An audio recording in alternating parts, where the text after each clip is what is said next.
వి gold trusted gold buyers తాకట్టులో ఉన్న బంగారాన్ని విడిపించి ఈ రోజు ఉన్న మార్కెట్ ధరకే కొనబడును. మరిన్ని వివరాలకు సంప్రదించండి 77107720. ఈరోజు డిజాస్టర్ మేనేజ్మెంట్ ఆఫీస్లో ఏదైతే హీట్ వేవ్స్కి సంబంధించి వడగాల్పులకి సంబంధించి అదేవిధంగా రాబోయే మాన్సూన్కి సంబంధించి ఏదైనా సైక్లోన్ వచ్చినా ఫ్లడ్ వచ్చినా కూడా ఎలాగ మనం ప్రిపేర్డ్గా ఉండాలని చెప్పి లైనింగ్ డిపార్ట్మెంట్ అందరితోని కూడా ఈరోజు ఒక రివ్యూ ఏర్పాటు చేసుకోవడం జరిగింది. దానికి మన జయలక్ష్మి గారు సిఎస్ గారు జయలక్ష్మి గారు వీళ్ళందరూ కూడా మనకి ఇక్కడికి రావడం జరిగిందండి. ఓవరాల్గా విషయం ఏంటంటే ఈరోజు ఈ మీటింగ్ సందర్భంగా ఇక్కడ ఎక్కడైతే వాటర్కి సంబంధించి ఆర్డబ్ల్యూఎస్ డిపార్ట్మెంట్ వాళ్ళు అలర్ట్ చేయడం, ఎక్కడ కూడా వాటర్కి సంబంధించి ఇబ్బంది రాకూడదు అని చెప్పడం, అదేవిధంగా చలివేంద్రాలు ఏర్పాటు చేయడం, అదేవిధంగా మీ అందరికీ తెలుసు ఈ డ్రైన్ సిస్టమ్ కూడా కొన్ని చోట్ల డ్రైన్ సిస్టంలోని ఈ వాటర్ పైప్ లైన్స్ అనేవి కొన్ని చోట్ల మేము కూడా ఐడెంటిఫై చేయడం జరిగింది. ఇలాంటివి ఎక్కడ రాకుండా వాటర్ కంటామినేషన్ అవ్వకుండా కూడా ఫర్దర్గా ఎటువంటి ఇబ్బందులు రాకుండా చూసుకునే బాధ్యత తీసుకోమని అన్ని డిపార్ట్మెంట్స్కి కూడా చెప్పడం జరిగింది. Health department, agriculture department, RWS, irrigation, everything. Irrigation department వాళ్ళకి కూడా బండ్ స్ట్రెంగ్త్స్ ఎలా ఉన్నాయి, ఆ బండ్ స్ట్రెంథనింగ్ చేయాలి అనుకుంటే ఇంకా ఎస్టిమేషన్స్ ఎలా అవుతాయి, ఎట్టి పరిస్థితుల్లోని బండ్ స్ట్రెంత్కి సంబంధించిన ఒక ఓవరాల్ రిపోర్ట్ కూడా మాకు మే 2nd వీక్ కల్లా కావాలని చెప్పుకున్నాం. దీనికి సంబంధించి ఇరిగేషన్ డిపార్ట్మెంట్, ఇరిగేషన్ మంత్రి గారితో కూడా సపరేట్గా ఒక మీటింగ్ అరేంజ్ చేసుకుని, జయలక్ష్మి గారు మేము కూడా ఒక మీటింగ్ అరేంజ్ చేసుకొని ఫర్దర్గా బుడమేరు లాంటి ఎక్స్పీరియన్సెస్ ఎట్టి పరిస్థితులు రాకూడదు. దీనికి కూడా ప్రధాన కారణం కూడా మీకు తెలుసు, లాస్ట్ 5 years ఇరిగేషన్ డిపార్ట్మెంట్ని మూలన కూర్చోబెట్టిన కారణంగా బండ్స్ కూడా స్ట్రెంథనింగ్ ఎక్కడ ఎలా ఉన్నాయనేది కూడా డిపార్ట్మెంట్ వాళ్ళకి తెలియని పరిస్థితి అయిపోయింది. దాని కారణంగానే లాస్ట్ బుడమేరు సిచ్యువేషన్ కూడా మనం 20 రోజులు ప్రత్యక్షంగా చూసినా ఒక 3-4 నెలలు పరోక్షంగా ఇబ్బందులు పడిన పరిస్థితి కూడా కనిపించింది. ఆ టైంలోని ఈ వాటర్ కంటామినేషన్ జరగటం అని, హెల్త్ ఇష్యూస్ రావటం, చాలామంది ప్రాపర్టీస్ లాస్ అవ్వటం, హ్యూమన్ లాస్ అవ్వటం, ఇవన్నీ కూడా జరిగినాయి. ఈరోజు డిపార్ట్మెంట్ పరంగా గవర్నమెంట్కు ఎన్డీఏ గవర్నమెంట్ తాలూకా ముఖ్య ఉద్దేశం, అదేవిధంగా గౌరవ ముఖ్యమంత్రి గారు నారా చంద్రబాబు నాయుడు గారి తాలూకా ముఖ్య ఉద్దేశం కూడా ఏంటంటే ఎట్టి పరిస్థితుల్లోని ఏ డిజాస్టర్ వచ్చినా కూడా హ్యూమన్ లాస్ ఉండకూడదు, క్యాటిల్ లాస్ ఉండకూడదు అన్నది ఒక స్లోగన్గా తీసుకొని మేము ఈరోజు ముందుకు పనిచేస్తున్నాం. అట్ ద సేమ్ టైం ఏదైనా ఎంత ఇన్డెప్త్కి వెళ్తున్నామంటే ఈవెన్ దో గ్రౌండ్ లెవెల్లో, ఒక గ్రామం లెవెల్లో ఒక ఎంతమంది ప్రెగ్నెంట్ లేడీస్ ఉన్నారు, వాళ్ళకి ఎలాగ మనం చూసుకుంటున్నాం, ఇన్ కేసు ఏదైనా ఫ్లడ్ వచ్చినా, సైక్లోన్ వచ్చినా వాళ్ళని ఎలా షిఫ్ట్ చేయాలి, నియర్ బై ఉన్న తుఫాన్ షెల్టర్స్కి కూడా వాళ్ళు ఇప్పుడు ఏదైతే మేము ఈ లైట్నింగ్ వచ్చే పరిస్థితులు ఉన్నాయి, లేకపోతే ఫ్లడ్ వస్తుందని అలర్ట్ మెసేజ్లు పంపిస్తున్నాం. మీకు తెలుసు పలానా చోట వడగాల్పులు రావచ్చు, కొంచెం జాగ్రత్తలు పాటించండి అని, లేకపోతే పలానా చోట పిడుగులు పడే అవకాశం ఉంది, కొంచెం చెట్ల కింద ఉండొద్దు అని చెప్పి మేము ఎలాగైతే చెప్తున్నామో, అట్ ద సేమ్ టైం ఏదైనా ఫ్లడ్ వచ్చినా, సైక్లోన్ వచ్చినా వల్నరబుల్ ఏరియాస్కి నియర్ బై ఉన్న సైక్లోన్ షెల్టర్స్ ప్లేస్ కూడా వాళ్ళకి మేము పంపించేటట్టుగా, లొకేషన్ కూడా పంపించుకునేటట్టుగా ఈరోజు మా సిస్టమ్ని కూడా మేము క్రియేట్ చేసుకుంటున్నాం.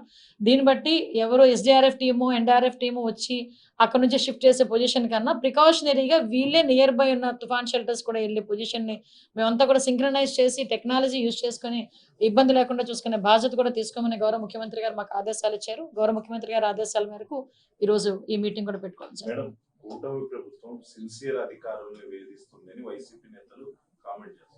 అంటే మాకు ఒక చరిత్ర లేదండి. మీకు ఒకసారి అబ్జర్వ్ చేసుకుంటే కూటమి ప్రభుత్వం అధికారంలో ఇప్పుడు ఉండి లాస్ట్ తెలుగుదేశం పార్టీ హయాంలో కూడా ఇప్పుడు కూడా గవర్నమెంట్లో అఫీషియల్స్ జైలుకి వెళ్ళిన పరిస్థితులు అయితే లేవు.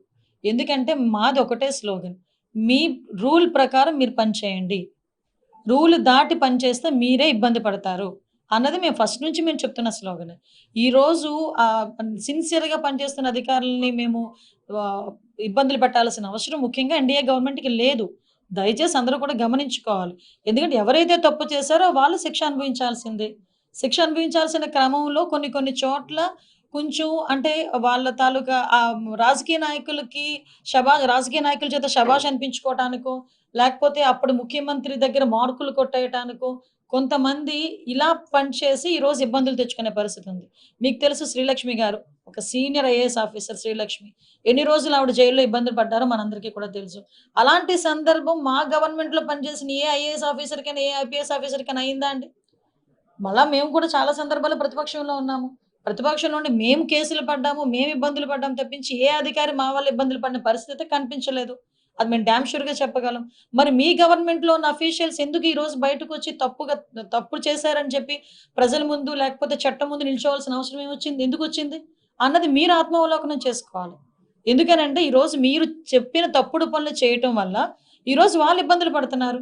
వాళ్ళు ఈరోజు అరెస్ట్ అయ్యే పరిస్థితి వచ్చింది.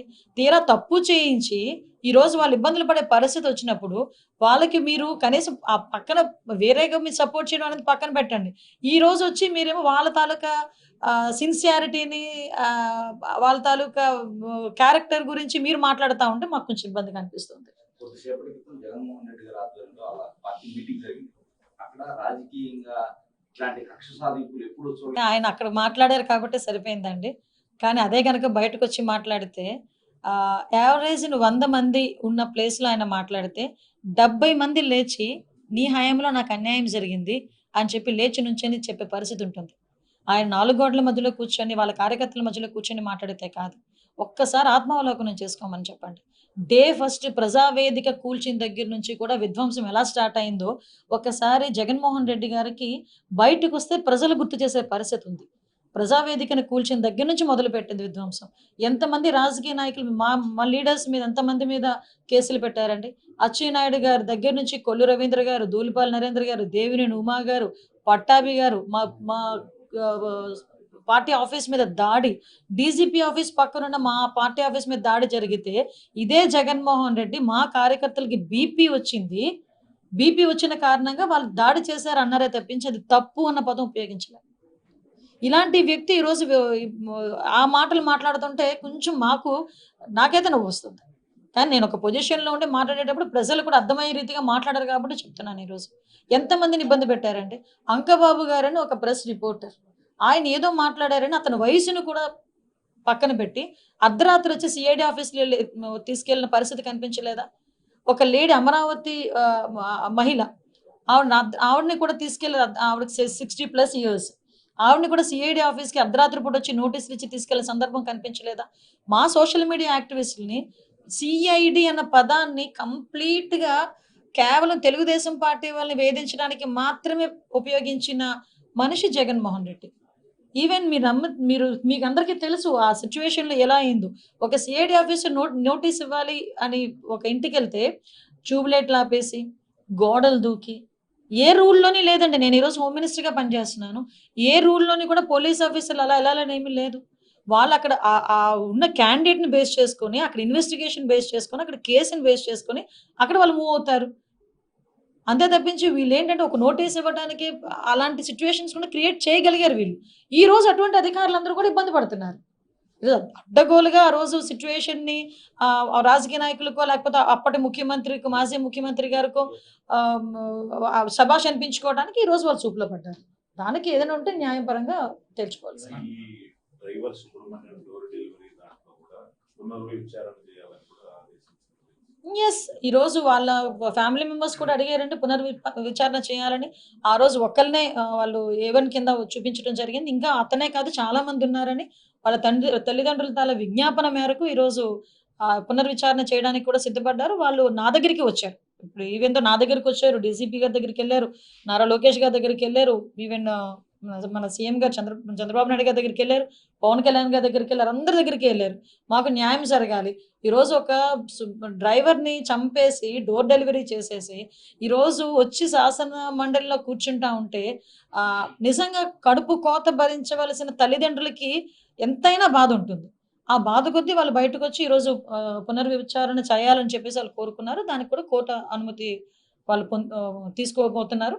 దాని ప్రకారం ముందుకెళ్తాం. అంటే చెప్పని కేసులో వాళ్ళు చట్ట ప్రకారం చర్యలు తీసుకున్నప్పటికి కూడా ఇప్పుడు వ్యక్తిగతంగా కొంతమంది అధికారుల మీద ఇందులో కక్ష సాధింపు అని మాట్లాడుతున్నారండి. నాకు అర్థం కావట్లే. జత్వానీ గారి కేసులో మీకు తెలుసు ఆవిడని ఇంతకుముందు ఏదో ఇబ్బంది పెట్టారని చెప్పేసి ఒక లేడీ బయటకొచ్చి ఎక్కడో పక్క రాష్ట్రం నుంచి మన పోలీస్ డిపార్ట్మెంట్ మీద నమ్మకంతో, ఈరోజు ఎన్డీఏ గవర్నమెంట్ మీద నమ్మకంతో ఆ రోజు వచ్చి మనకు ఒక కంప్లైంట్ ఇచ్చిన తర్వాత దాని మీద విచారణ జరిగిన తర్వాత ఆ విచారణ నేపథ్యంలో కొంతమంది ఐపీఎస్ ఆఫీసర్స్ అందులో ఇన్వాల్వ్ అయ్యారని సంగతి తెలిసి వాళ్ళందరినీ కూడా కేసులు పెట్టి సస్పెండ్ చేయడం జరిగింది. అందులో భాగంగానే విద్యాసాగర్ అన్నవాడిని కూడా అరెస్ట్ చేసి ఆ రోజు పెట్టుకోవడం జరిగింది. ఓవరాల్‌గా 7A1 నుంచి A7 వరకు ఉన్నారు. చాలా మంది వాళ్ళు తప్పు చేయలేదని ఫీలింగ్ ఉంటే ఎందుకు యాంటిసిపేటరీ బెయిల్ తెచ్చుకుంటారు. అందులో చాలా మంది యాంటిసిపేటరీ బెయిల్ కూడా తెచ్చుకొని ఉన్నారు. ఈరోజు ఎవరైతే మాజీ ఇంటెలిజెన్స్ చీఫ్ ఎవరైతే ఉన్నారో ఆంజనేయులు గారు, ఆయన కూడా సీతారామ ఆంజనేయులు, ఏఎస్ఆర్ ఆంజనేయులు, వైఎస్ఆర్ ఆంజనేయులు, ఏదో ఒక ఆంజనేయులు, ఆయన కూడా ఈరోజు ఆ విషయంలోనే ఈరోజు అతన్ని కూడా అరెస్ట్ చేయడం జరిగింది. సో మేమంతా పారదర్శకంగా వెళ్తున్నాం. మాకు ఎవిడెన్స్లు లేకుండా డిపార్ట్మెంట్ వాళ్ళు ఏ చర్యలకి ముందుకెళ్లరు. విత్ ఆల్ ఎవిడెన్స్ గ్యాదర్ చేసుకున్న తర్వాతనే మేము కూడా ఏదైనా ఒక చర్యలు తీసుకుంటున్నారు. ఈ విషయం ఏంటంటే విచారణకి మాత్రం అందరూ కూడా సహకరించాల్సిందిగా కోరుకుంటున్నాను. అంటే గత 5 సంవత్సరాల్లో జరిగిన ఏదైతే ఆనాటి ప్రభుత్వ హయాంలో జరిగిన విషయాలపై యాక్షన్ త్వరగా జరగట్లేదు అనేది ఒక వర్గం వాదన. మరికొంతమంది రాజకీయంగా కక్ష సాధిస్తున్నారంటారు. ఎట్లా డిపార్ట్మెంట్ సార్ ఒకటండి, ఇప్పుడు ఏదైనా ఇప్పుడు ఫర్ ఎగ్జాంపుల్ నేను దెబ్బతిన్నాను అనుకోండి, నేను దెబ్బతినేటప్పుడు అవతల వాడికి అదే రకమైన దెబ్బ ఇమీడియట్ గా తగలాలని కోరుకోవడం అన్నది మానవ నైజం. సో ఆ నైజంలో భాగంగానే ప్రతి ఒక్కరు ఇంకొంచెం లేట్ అవుతుందేమో అనుకుంటారు. కానీ ఆ పొజిషన్లో ఉన్న వాళ్ళు ఏం చేయాలంటే ఇంతకు ముందులాగా అడపా గబగబా తీసుకెళ్ళి ఒక నోటీస్ ఇచ్చేసి లాక్ వచ్చేసి మొహాలకి గుడ్లు కట్టేసి కూర్చొని పెట్టి తీరా కోర్టుకి వెళ్ళేసరికి కోర్టు ముట్టుకెళ్ళి పెడితే ఒక నోటీస్ ఇచ్చి ఇంట్లో పంపించేసిన పొజిషన్స్ ఎన్ని లేవండి. ఈరోజు లాస్ట్ గవర్నమెంట్ చేసిన అత్యుత్సాహ పనుల మీద కొన్ని వందల కేసుల్లో కోర్టులు ముట్టుకెళ్ళి కానీ ఈరోజు మాకు ఆ పొజిషన్ లేదే. ఈరోజు మేము ఏదైనా సిస్టమేటిక్గా చేస్తున్నాం. ఎస్, ఒక ఆరోపణ వచ్చింది, ఆ ఆరోపణలు ఎంత నిజాలు ఉన్నాయి వెరిఫై చేసుకుంటున్నాము. వెరిఫై చేసుకుని అందులో ఎంతమంది ఇన్వాల్వ్ ఉన్నారో చూసుకుంటున్నాము. వాటి తగ్గ సాక్ష్యాధారాలు తీసుకుంటున్నాము. ఈ ప్రొసీజర్లో కొంత మీకు లేట్ అని మీరు అనుకుంటున్నారు, ప్రాపర్ వేలో వెళ్తున్నామని మేము అనుకుంటున్నాం. దానికి ఏంది ఇప్పుడు జనరల్గా పబ్లిక్ ఏంటంటే లేట్ అవుతుందేమో అని అనుకుంటున్నారు అన్న దానికి సమాధానం చెప్పా. వీళ్ళు ఎందుకు భయపడుతున్నారు? ఈరోజు సిట్ విచారణ జరుగుతుంది మద్యం విషయంలో, ఈ మొత్తం అన్ని ఇష్యూస్లోని కూడా విచారణ జరుగుతున్నాయి. ఎక్కడో అక్కడ భయపడుతున్నారు కాబట్టే కదా రాజకీయంగా మమ్మల్ని హింసించేస్తారని మాట్లాడుతున్నారు. రాజకీయ హింస అన్నది పరాకాష్ఠకి వెళ్ళింది మాత్రం 19 to 24 ఆ పీరియడ్. మేము ఈ రోజు వరకు రాజకీయ కక్షలు పెట్టుకోలేదు. ఒక థీమ్ పెట్టుకున్నాం, ప్రజలకు ఉపయోగపడాలి, తప్పు చేసినప్పుడు ఎవరికైనా శిక్ష పడాలి. ఇదే థింకింగ్తో వెళ్తున్నాం, ఇదే థీమ్తో మేము వెళ్తున్నాం. అంటే కూటమి ప్రభుత్వం ఇచ్చిన హామీని మాత్రం ఎక్కడ నెరవేర్చడం లేదు, వాటిని కప్పిపుచ్చుకోవడానికి ఇటువంటి దాడులకి పాల్పడుతున్నారు. ఎక్కడైనా ఏదైనా చిన్న అవకాశం ఉంటే రోడ్డు ఎక్కేసి దాన్ని బదనాం చేసేయాలి, లేకపోతే గవర్నమెంట్ మీద బురద జల్లాలి అనుకుంటున్న జగన్మోహన్ రెడ్డి నైజానికి నిజంగా మీరు అన్నట్టే కనుక మేము కూటమి ప్రభుత్వం మేము పని చేయకుండా ఉండుంటే ఈ టైంకి రోడ్డు ఎక్కి మాట్లాడాలి. ఈ టైంకి జగన్మోహన్ రెడ్డి అనే వ్యక్తి ఏ విషయాల్లో రోడ్డు ఎక్కుతున్నాడో మీరు చూశారు కదా. ఎక్కడైనా చనిపోతే రోడ్డు ఎక్కుతాడు, ఎవరైనా ఏదైనా ఎక్కడైనా సభ ఉంటే రోడ్డు ఎక్కుతారు. మరి ఈ రోజు వరకు మీరు అలా అనుకుంటే ఎందుకు పబ్లిక్లోకి వచ్చి మాట్లాడలేకపోతున్నారు? ఈరోజు మేము చిత్తశుద్ధితో ఉన్నాం. గవర్నమెంట్కి సంబంధించి ఏ ఇంప్లిమెంటేషన్స్ చేయాలో అవన్నీ కూడా ఈరోజు మెగా డిఎస్సికి ఎన్ని అవరోధాలు ఉన్నాయండి మెగా డిఎస్సి ఇవ్వడానికి. ఆఖరికి ఈ బైఫర్గేషన్ జీవో వచ్చిన తర్వాత ఇవ్వాలి అని చెప్పి బైఫర్గేషన్ జీవో వచ్చిన 2 రోజులకి తండ్రికి ఏదో గిఫ్ట్ ఇవ్వాలనే ఉద్దేశంతో ఆ రోజు మొన్న ఏప్రిల్ 20వ తారీఖున గౌరవ విద్యాశాఖ మంత్రి గారు నారా లోకేష్ గారు డిఎస్సి నోటిఫికేషన్ ఇచ్చారు. నిజంగా వీళ్ళు ఎన్నట్టే మాట్లాడుకుంటే లాస్ట్ 5 సంవత్సరాలు ఒక్క డిఎస్సి నోటిఫికేషన్ ఇచ్చారు. 5 సంవత్సరాలు డిఎస్సి నోటిఫికేషన్ ఇవ్వకుండా ఇంట్లో కూర్చున్న వాళ్ళు ఈరోజు మేము చెప్పిన హామీలను అమలు చేస్తున్న క్రమంలో డిఎస్సి నోటిఫికేషన్ ఇస్తా ఉంటే తిరిగి అమలు చేయట్లేదని మాట్లాడడంలో అర్థమే ఉంటుంది. ఈ రోజు వరకు నేను చాలా గర్వంగా చెప్పగలను, నాకులాగే మా అందరి నియోజకవర్గాల్లో ఒక బ్రిడ్జ్, నా కాన్స్టిట్యున్సీలో ఒక బ్రిడ్జ్ ఆగిపోయింది. ఆ పందూరు పేర్లతో సైతం చెప్తా. నేను ఇప్పుడు ఎంతవరకు అయితే మేము కట్టాము అంతవరకు ఆగిపోయింది. ఈ 5 సంవత్సరాలు అలాగే ఉంది. మళ్ళీ మేము వచ్చాము, ఇటువంటి ఆర్థిక పరిస్థితుల్లో కూడా అటువంటి వాటికి కూడా ఇమీడియట్గా డబ్బులు ఇవ్వాలని చెప్పి మళ్ళీ ఇంకో 4.5 కోట్లు ఇచ్చే బ్రిడ్జ్ కంప్లీట్ చేయండి అని చెప్తున్నారు. అదేవిధంగా రోడ్ల మీద కనీసం ఒక తారు వేయడానికి కూడా వాళ్ళ దగ్గర డబ్బులు లేవా? అది చిత్తశుద్ధి లేదు, డబ్బులు లేక కాదు, ఆ టైంలో చిత్తశుద్ధి లేక. సో ఇటువంటి వాళ్ళు చేయడం మానేసి ఈరోజు మేము చేస్తామంటే బురద జల్లే కార్యక్రమం చేస్తున్నారండి.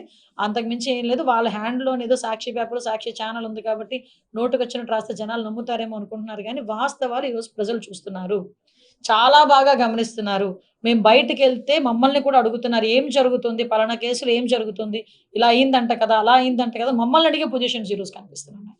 కాబట్టి గవర్నమెంట్ చిత్తశుద్ధితో ఉంది, న్యాయపరంగా పనిచేస్తుంది, అన్ని విషయాలన్నీ కూడా పారదర్శకంగా పనిచేస్తా ఉంది.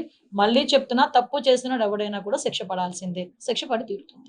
మరిన్ని వీడియోస్ కోసం ఛానల్ ని సబ్స్క్రైబ్ చేయండి. లేటెస్ట్ అప్డేట్స్ కోసం వాట్సాప్ ఛానల్ ని ఫాలో అవ్వండి. ఆ లింక్ డిస్క్రిప్షన్ లో ఉంది.